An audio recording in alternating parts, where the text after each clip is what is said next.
আদা কুচি দিচ্ছি,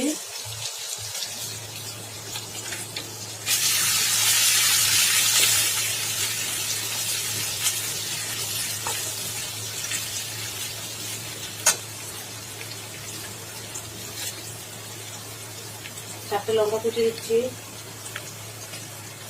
টমেটো কুচি দিচ্ছি,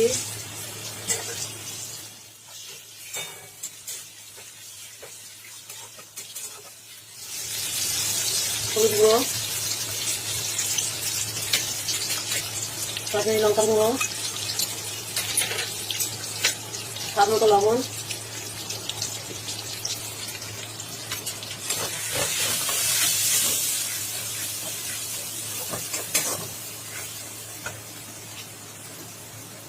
আলুগুলোকে দিয়ে দিচ্ছি। আলু আর কয়েকটা লাউ ডাঁটা, করার সময় লাউ ডাঁটা খেলে শরীর ঠান্ডা হয়।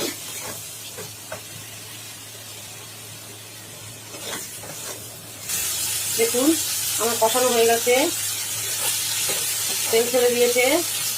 এবার আমি জল দিয়ে দেবো।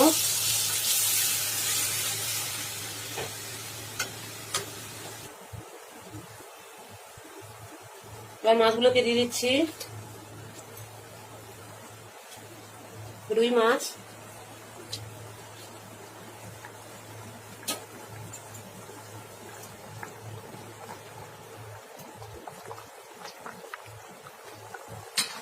এবার 10 মিনিটের জন্য ঢাকা দিচ্ছি। 10 মিনিট পরে ফিরে আসছি। 10 মিনিট পরে ফিরে এলাম। বড়ি কটা দেবো, বড়ি আগে দিলে গলে যাবে, তাই বড়ি কটা পরে দিচ্ছি।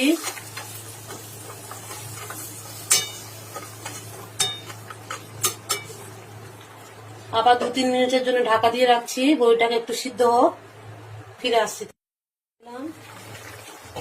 দেখুন আমার মাছের ঝোল প্রায় রেডি হয়ে গেছে। এবারে ধনে গুঁড়ো আর জিরে গুঁড়ো একটু ছড়িয়ে দিচ্ছি।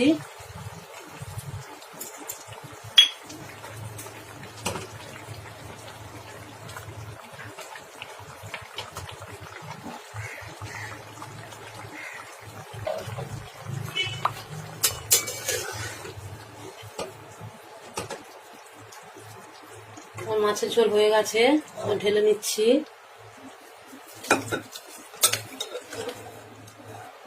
দেখুন গরমের সময় আমার পাতলা মাছের ঝোল রেডি হয়ে গেছে। আপনাদের কেমন লাগলো কমেন্ট করে জানাবেন। আমার পেজটাকে সাবস্ক্রাইব করবেন।